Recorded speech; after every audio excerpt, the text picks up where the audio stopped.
여러분들 시험 기간이라 너무 지쳤을 것 같아서 제가 자원고 대표 미남 두 분을 모셨습니다. 안녕하세요. 자, 먼저 이주영 씨가 할 말이 있다는데요. 무엇이죠? 자원고 대표 미남 이주영입니다. 미남의 잘생긴 얼굴을 보니까 여러분들 다들 힐링이 되셨을 것 같아요. 그러면 두 번째, 두영 씨도 할 말이 있다는데요. 안녕하세요. 저는 자원고 대표 비타민입니다. 자, 비타민 너무 딱 마음에 와닿네요. 자, 미남과 비타민 두 분을 보시면서 여러분 다들 힘내셔서 오늘 강의 들어줬으면 좋겠습니다. 와!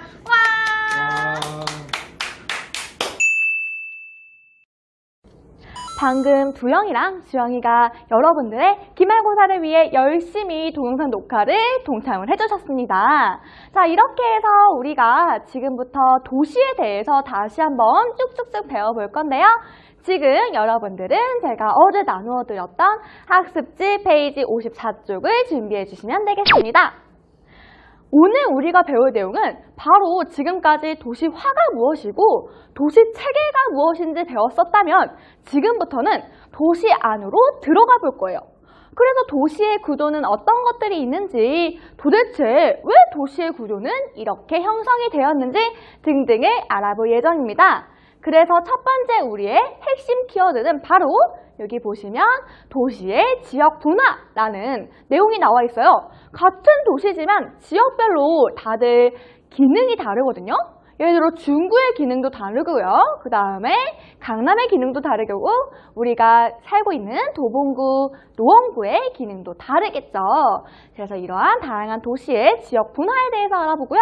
그 다음에 아까 제가 말씀드렸던 도시의 내부 구조를 좀 더 면밀하게 볼 예정입니다. 땅.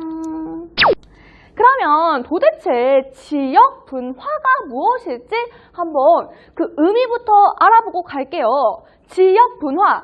여기서 분이라는 거는 나눌 분자를 써서 같은 지역이 도시의 다양한 이런 기능들이 어떻게 되어 있냐? 구분되어 있다. 이렇게 도시가 있으면, 서울이라는 도시가 있으면 이 도시 중에서도 어떤 곳들은 사람들이 사는 주거 기능, 또 어떤 곳은 주로 기업들이 위치해 있는 기능, 또 어떤 곳은 교육을 주로 하는 기능, 이렇게 같은 도시지만 서로 담당하는 기능이 달라지는 것이 바로 지역 분화라고 생각을 해주시면 되겠습니다. 자, 그런데 도대체 왜 지역 분화가 나타나는 것일까? 하나는 바로 집심 현상과 이심 현상이라는 우리가 처음 들어보는 이 두 가지의 단어 때문에 도시는 각각 맡은 기능이 달라지게 됩니다. 먼저 집심 현상이 무엇인지 한번 볼게요. 집심 현상은 우리가 모일집 해가지고 다양한 기능들이 서로 모여 있으면 더 좋은 거예요. 예를 들어 지금 우리 PPT 자료를 보면 도심에 있으면 조금 더 좋은 현상들이 있겠죠. 자, 우리 지금 PPT를 보면요. 지금 다양한 도심들이 나와 있어요. 이거는 서울의 도심인데요. 서울의 도심에 가면 어떤 일들이 있을까요? 잠깐 우리 동영상을 보고 올게요.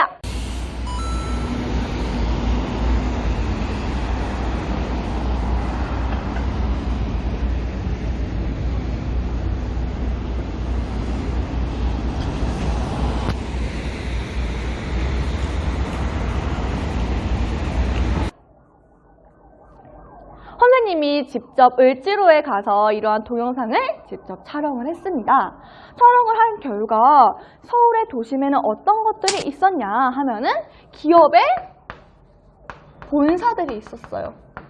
왜 기업의 본사들은 다들 도심에 있을까? 이게 굉장히 궁금했어요. 도대체 왜 그러냐면 내가 예를 들어 서울의 을지로를 갔어.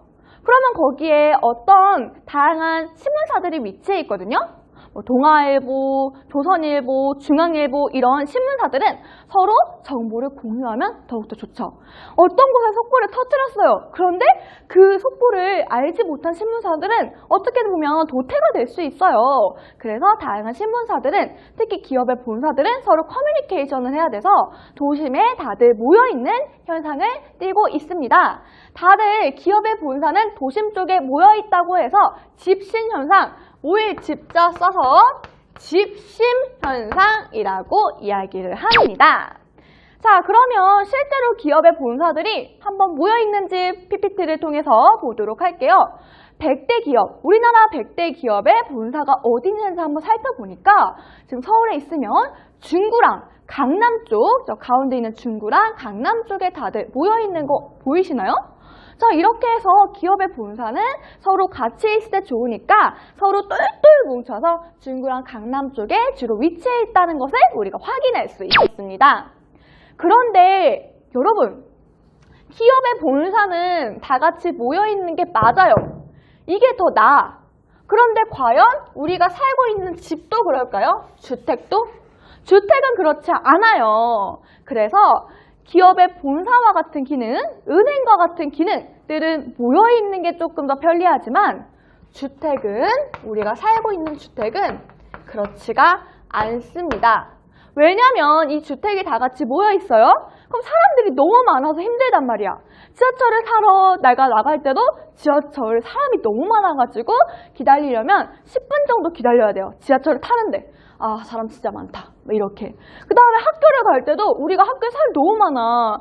지금은 한 반에 우리 반은 한 21명 정도 되는데 한 반에 막 다 50명씩 있고 주택이 모여 있으면 여러분 아주 골치가 아파요. 그래서 주택은 어떠한 현상을 띠냐면요. 바로 보시면 이심현상이라는 거를 띱니다. 이심현상은 집심현상의 반대말이에요. 이심현상은 서로 흩어져 있는 게 더 낫다라는 것입니다. 사실 왜 그러냐면 물론 도심에 살기 좋겠죠. 도심에 살면 좋지만 아까 여러분들이 제가 간단하게 넘어갔지만 지대라는 말이 나와요. 이제 이따가 우리가 또 볼 거긴 한데 이 지대라는 말은요. 집값이라는 말로 생각을 하시면 조금 더 편할 것 같아요. 이게 도심에 있는 기업의 본사들은요. 여러분 돈이 많습니다. 이 돈이 많아서 그 사람들은 을지로라든지 명동에 높은 월세를 감당할 능력이 되는 거예요. 그런데 우리가 나도 명동에서 한번 살아봐야겠다 하고 실제로 그쪽에 있는 아파트를 사면 너무 돈이 많이 들 거예요. 그리고 강남, 테헤란로, 강남역 바로 옆에 아파트를 지으면요. 그것도 아파트 가격이 너무 많이 들 거예요. 굳이 우리가 그런 곳에 살 필요가 있냐고요. 주택은요, 여러분 너무 비싸면 힘들어요. 기업의 본사하고 달라요. 그래서 너무 월세가 비싸면 힘들다고 해서 지대 지불 능력, 그러니까 월세를 낼 능력이라고 생각하시면 편한데요. 월세를 낼 능력이 주택에서는 우리가 월세하면 한 200까지는 그래, 진짜 돈 많은 사람들은 월세를 200 정도 내거든요. 괜찮은데 기업의 본사 같은 경우는 임대료 1,000만 원은 내도 되는 상황이죠. 그래서 주택은 도심에 있을 수가 없어요. 그래서 서울이 있으면 도심이 아니라 밖으로 흩어집니다. 이심현상 보면 주택, 학교, 공장 같은 경우는 막 월세를 1,000만 원, 2,000만 원, 3,000만 원 정도 낼 수가 없기 때문에 특히 학교는요. 월세가 그렇게 너무 많이 내버리면 안 되겠죠? 그래서 상대적으로 도심보다는 도심의 바깥으로 이동하는 현상, 이 집신 현상과 이심 현상이라는 두 가지 현상 때문에 여러분 도시의 기능이 다들 바뀝니다. 왜냐? 도시의 중심, 도심에는 그래서 기업의 본사들이 많은 거예요. 잘 나간다, 내놓으라 하는 기업들이 도시 중심에 많고요. 도시 바깥에는 그런 학교, 주택가들이 위치해 있어요. 자, 그런데 지금 아까 공장의 약간 예시를 들었잖아요. 이곳의 위치가 어딘지 맞추는 사람한테는 선생님이 유튜브 댓글로 항상 남겨주시면 제가 기프티콘을 또 쏘겠습니다. 와! 자, 이곳은요. 한 땡땡 공장, 땡땡 공단이었어요. 굉장히 이제 공단, 여기 보이시나요? 굉장히 큰 대규모의 공장지대였습니다.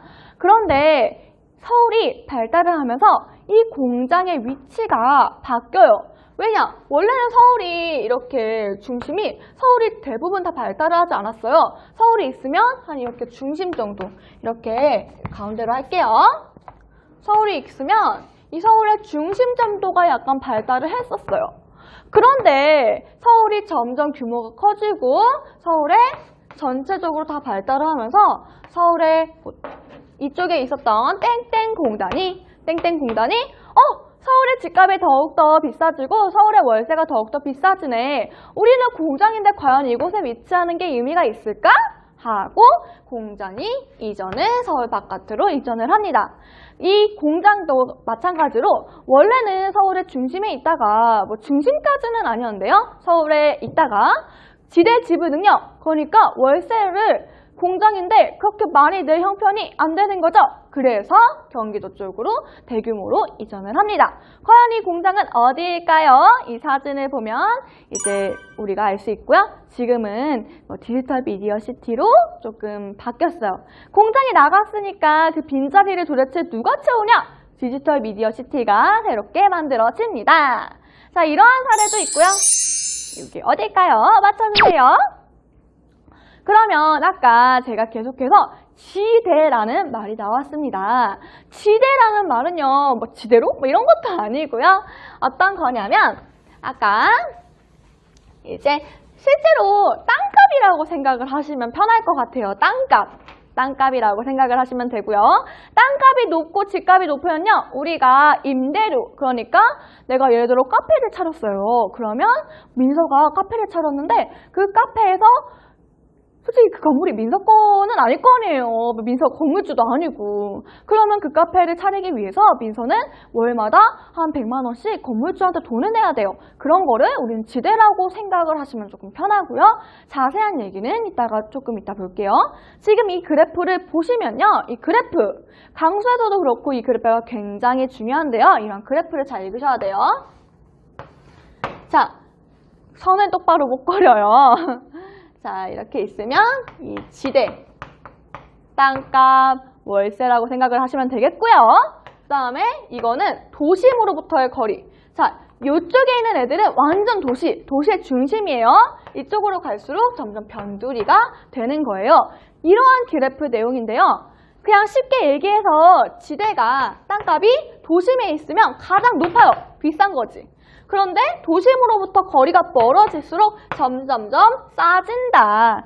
지대는 도심이 가장 비싸고요. 도심으로부터 멀어질수록 여기 도봉구 쪽은 사실 지대가 그렇게 비싼 편은 아니거든요. 그래서 그 도심이 가장 지대가 비싸고 도심의 변두리, 도심의 바깥으로 갈수록 지대가 낮아진다 라고 생각을 해주시면 되겠습니다. 그러면 아까 내가 계속 지대라고 이야기를 했는데 도대체 지대는 무엇일까요? 를 알아볼 겁니다. 자, 그러면 이 지대가 무엇인지 알아보기 전에 저거 약간 잘못 지금 약간 당황한 게 PPT 순서가 바뀌었네요. 어쨌든 지대에 대해서 알기 전에 먼저 접근성이란 것을 이야기를 해보려고 해요.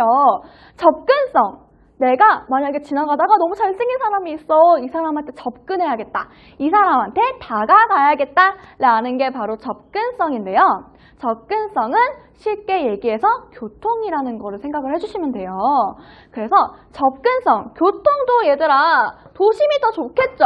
도심. 서울의 중심이 서울에 있으면 서울의 중심이 내가 어디서부터 이제 가든지 서울의 중심인 교통이 굉장히 편리해요.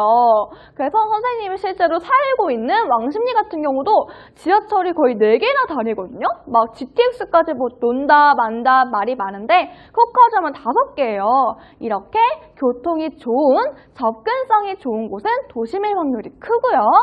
도심에서 외곽으로 갈수록 이 도심에서 바깥으로 갈수록 접근성이라는 개념은 조금 더 떨어집니다. 즉 가운데가 제일 접근성이 좋고요. 가운데에서 사이드로 갈수록 접근성은 낮아지는 현상이 보입니다. 자, 이거 적어주시면 되세요. 자, 그래서 아까 얘기했듯이 접근성은 즉 교통이다라고 생각을 해주시면 돼요.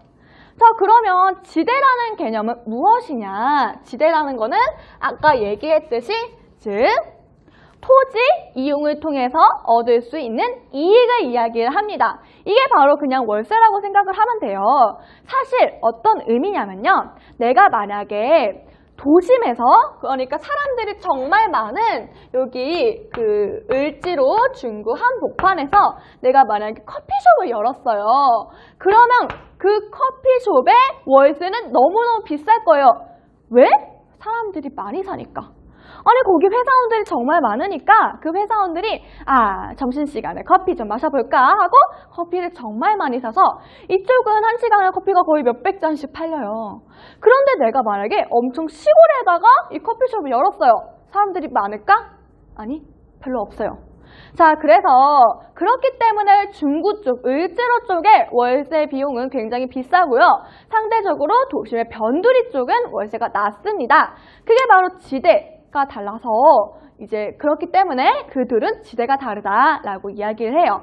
방금 얘기했지만 토지 이용을 통해 얻을 수 있는 이익이 그 지대가 도심 쪽에서 엄청 비싸고요. 도심 쪽에서 정말 많고요. 그 다음에 외곽으로 갈수록 떨어진다. 어렵게 생각을 하시면 이제 월세라고 생각을 해주시면 됐고요. 아까 접근성도 도시가 높다며 그래서 접근성이랑 지대는 함께 가요. 지대가 높으면 접근성도 높고 지대가 낮으면 접근성도 낮은 뭐 이런 것도 그런 경향을 보입니다. 아까 선생님이 이렇게 했는데 이제 그 배구하는 저 옛날에 배구했었잖아요. 배구하면 이게 이렇게 잘 모여요. 이렇게 배구하잖아요. 그래서 이 배구하는 잘하는 제가 최근에 아는 형님을 봤는데 김연경 분은 이게 이렇게 되면 여기가 이렇게 잘 모이더라고요. 근데 저는 이제 잘 모이지 않아가지고 어쨌든 배구를 잘 못해서 결국 배구를 접었습니다. 자, 그래서 아까 얘기했듯이 지대는 월세다라고 생각해 주시면 이해가 조금 더 빠를 것 같고요. 그러면 아까 이제 땅값이라는 말을 했는데 사실 땅값은 지가거든요. 서울시의 지가가 서울시의 그런 땅값이 어느가 가장 높은지를 한번 보니까 이게 실제로 그 명동에 지금 가장 높은 거 보이세요? 명동에 제일 땅값이 비싸요. 명동에 그 네이처 리퍼블릭 그 건물이 있는데 그게 진짜 평당 얼마였지? 몇 억이었나? 진짜 비싸다고 하더라고요. 그래서 명동 쪽이 도심에 이제서 가장 지대가 높고요. 지가가 높고요. 그 도심 바깥으로 갈수록 점점 지가가 떨어지는 현상 확인할 수 있겠습니다. 우리 미아리가 그나마 도봉구 쪽이랑 가까울까요? 그쪽은 뭐 나름 좀 높지만 엄청나게 높지는 않네요. 자, 그러면 이제 지금까지 우리가 도시의 지역 분화 도시라는 거가 지역마다 다 달라요. 분리가 되는데 그럼 왜 그러냐? 접근성이랑 지대가 달라서 그렇다. 작년 시험에 나왔던 것 같아요. 그래서 그 내용까지 배웠으면 그러면 그래 도시의 기능이 다 달라져. 그럼 어떻게 다른데? 도시의 어디가 어떤 기능을 띠는데? 그거를 알아보기 위해 도심으로 들어가 보도록 하겠습니다. 자, 그래서 우리가 도시라는 거는 사실 굉장히 복잡한데요. 그 도시를 쉽게 이 그림으로 한번 표현을 해봤어요. 여러분들 프린트에도 다들 있을 거고요. 이런 빨간 글씨 잘 필기하시면서 공부를 해주시면 되겠습니다. 이 프린트 내용은 그때 얘기했지만 2학기 때 따로 검사는 안 할 거예요. 그렇지만 기말고사 준비하려고 열심히 필기해줘야겠죠. 도심은요. 이제 이렇게 지금 그림이 있으면 그림이 가운데 있는 게 도심이고요. 그 바깥에 중간 지역, 주변 지역, 그 다음에 개발 제한 구역으로 되어 있는 거 여러분들이 확인할 수 있을 거예요. 그러면 도심의 가운데 도시의 심장, 도시의 중심에는 도대체 어떤 기능이 자리 잡고 있을까요?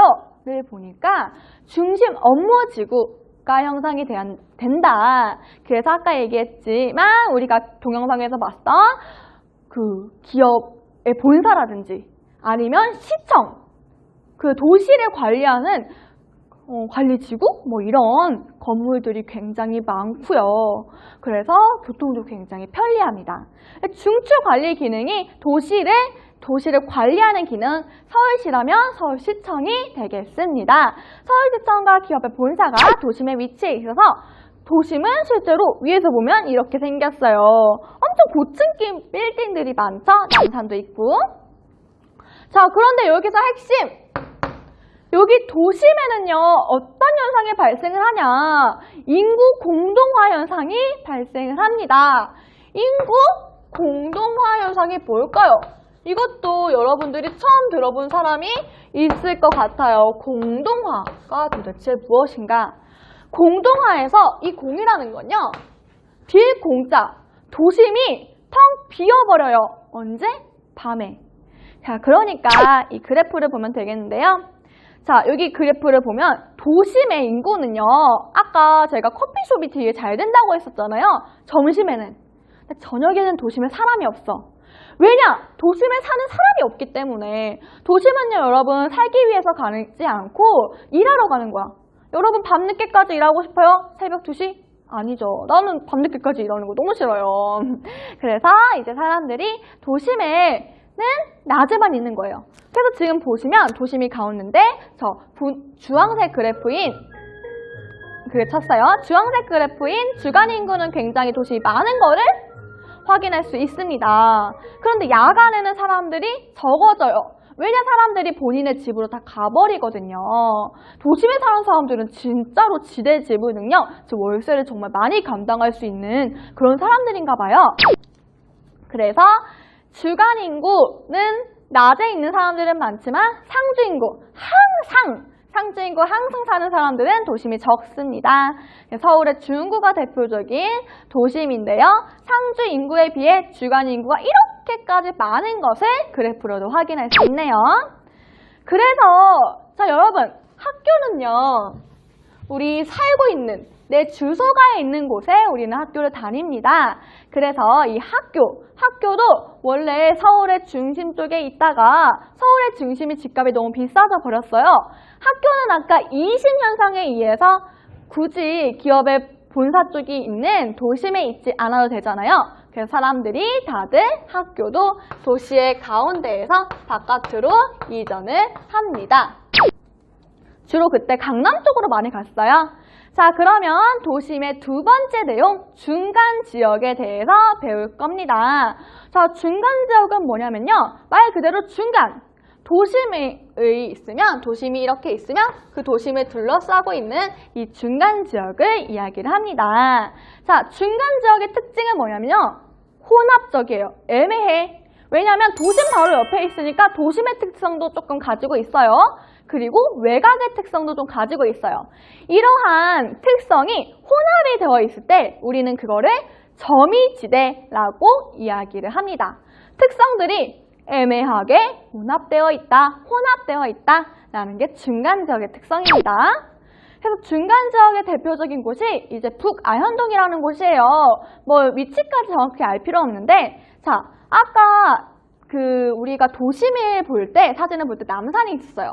저기 이 사진 쪽에 저 남산 쪽 산 옆에는 굉장히 높은 빌딩들이 있는데, 이 사진을 찍은 사람의 앞에는 학교라든지 조금 낮은 주택가가 있는 거 확인할 수 있죠. 자, 즉 중간 지역, 이 중간 지역은 점이지대다. 학교도 보이고 기업도 보인다 라는 게 특징입니다. 그리고 우리가 이제 여러분, 근데 이제 여기서 궁금증이 하나 생길 거예요. 중구가 도심이라고? 그럼 강남은 여러분 충격적이게도 도심보다는 부도심. 그러니까 우리 회장도 있고 부회장도 있잖아요. 부도심, 약간 도심의 기능을 분담하는 그러한 부도심에 가깝습니다. 자, 사람들이 다 도심이 좋잖아요. 그래서 기업이 다 도심에 몰리면 이 도심이 너무 인기가 많아요. 서울이 크잖아. 그래서 안 되겠다 하고 기업의 가운데 도심 말고 이 옆에 청량리도 있고 강남도 있고 이 부도심이란 거를 만듭니다. 그래서 부도심은 보통 보면 이제 교통이 또 도심처럼 굉장히 좋아요.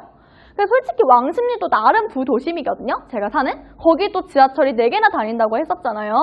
그래서 이렇게 교통이 좋은 곳에 중구에만 도심을 만들 것이 아니라 강남에도 부도심을 만들고 왕십리에도 부도심을 만들고 영등포에도 부도심을 만들자.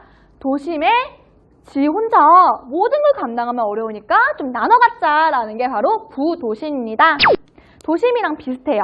자, 그래서 이제 지금 보면 미아리, 청량리, 신촌 연세대가 있는, 굉장히 마음에 안 드는 연세대가 있는 곳이죠. 영등포, 강남, 잠실, 천호동까지 이렇게 부도심이 있습니다. 우리 한 번쯤 다들 들어봤을 거예요. 왜냐하면 부도심도 중구 을지로인 도심만큼 유명하거든요. 교통도 좋고요. 집값도 비쌉니다. 자, 우리 마지막 주변 지역에 대해서 배울 거예요. 도심 있고 중간 지역 있고 여기 부도심이 있고 그러면 여기 바깥은 어디냐? 바로 주변에 있다고 해서 주변 지역이라고 하는데요. 자, 여기가 집값이 싸죠, 여러분. 그러니까 여기에 대규모의 아파트들이 입지를 하고요. 그리고 여러분 다 도심이 되었고 다들 개발을 막 재개발하고 그 다음에 다들 공사 짓고 하면 너무 도시가 다 자연 없이 황폐화가 되어버려요. 그렇기 때문에 주변 지역의 특징은 그린벨트와 같은 개발 제한구역을 지정한다는 게 또 특징입니다. 그래서 제가 알기로는 여기 자원고등학교에서 조금만 위로 올라가면 그린벨트가 설정이 되어 있어서 아파트를 새로 짓거나 혹은 공장을 만들지 못한다. 그래서 그쪽은 땅값이 굉장히 싸다라고 들었던 것 같아요. 자, 이것은 어디일까요? 바로 도봉구 바로 옆에 있는 노원구라는 곳입니다. 여러분, 노원구를 가면 아파트가 진짜 많아요. 노원구가 대표적으로 사람들이 많이 주거하는 아파트가 위치해 있는 곳이라고 생각해 주시면 되세요. 자, 그리고 이제 지금 이렇게 오른쪽 그림을 보시면 초록색으로 되어 있는 게 바로 개발 제한구역. 이쪽은 너무 서울이 커져버리는 거를 방지하기 위해서 여기 이 사이드는 그린벨트로 설정을 해서 개발을 더 이상 하지 말자, 개발을 제한하자라고 이야기를 했습니다. 우리 뭔가 작년에 통상 시간에 배웠던 내용이랑 조금 겹치는 면이 있죠.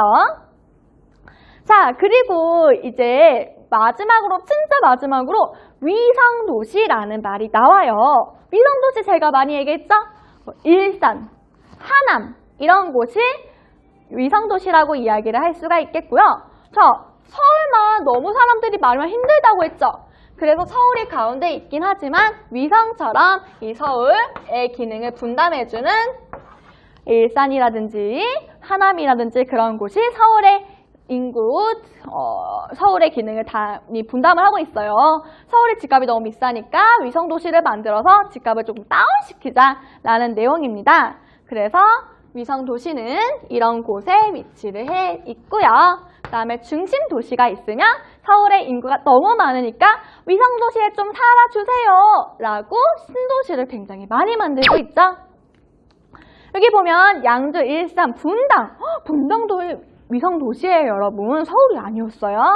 자, 그래서 이렇게 다양한 위성도시들까지 도시의 내부 구조라고 할 수 있겠습니다. 그래서 여기는 어디냐면 일산이에요. 일산에 이렇게나 많은 아파트들이 있고요. 솔직히 노원보다 더 많은 듯? 그래서 사람들이 일산에서 굉장히 많이 살게 되었고요. 실제로 일산은 집값도 좀 비싸요. 자, 그런데 우리 마지막으로 어떤 개념이 나오냐면요. 우리 프린트 학습지 뒤로 넘어가 주시면 주간 인구랑 야간 인구라는 내용이 나와요. 자, 아까 인구 공동화 현상을 배웠는데 그거랑 연관이 되어 있었습니다. 자, 야간 인구 부대 주간 인구가 어디가 가장 많을까요? 여기를 보면 주간 인구 지수는 분모의 야간 인구가 있고 주간 인구가 위에 있습니다. 분자에. 여러분, 그러면 주간 인구, 낮에 인구가 많을수록 주간 인구는 많아지겠죠? 그 다음에 밤에 사람이 없을수록 주간 인구는 또 많아지겠습니다. 그런 곳이 대표적으로 어디였죠? 바로 도심, 을지로였어요. 자, 여기서 도심을 한번 봐보면 가가 도심이에요. 가가 주간 인구 지수가 실제로 200대로 가장 높은 것을 확인할 수 있고요. 그 다음에 나는 우리 강남 쪽인데 주간 인구 지수가 도심에 비해서는 조금 낮은 거 확인할 수 있고요. 다 쪽은 우리 도봉구, 도원구 쪽이죠. 다 같은 경우는 사람들이 많이 실제로 거주를 해요. 다는. 그래서 주간 인구 지수보다 야간 인구, 밤에 사람들이 자는 그런 야간 인구 지수가 굉장히 높은 것을 확인할 수 있겠네요. 그래서 그거 특징 보면요. 다음에 이거는 굉장히 중요한데요. 실제로 우리가 도심의 다양한 기능을 배웠습니다. 도심도 배우고요. 중간 지역 배웠고요. 주변 지역 배웠고요. 그다음에 부도심까지 배웠습니다. 그러면 그곳이 각각 서울에 어디 있는지 한번 알아봐야겠죠. 그래서 서울이 이렇게 있으면 지금 여기 여러분 프린트에도 있는데요. A가 중구 쪽이에요. 그래서 A가 자료 3번이 되겠고요. 그 다음에 B는 어딜까요? 이거는 진짜 여러분 너무 딱 맞출 수 있을 것 같아요. B는 농구 상계동. 거기 아파트 진짜 많잖아요. 그래서 B가 이제 자료 2번이 되겠고요. 그 다음에 자료 D쪽은 어디냐면요. D쪽이 지금 강남. 그래서 자료 4번이랑 지금 연관이 되어 있고요.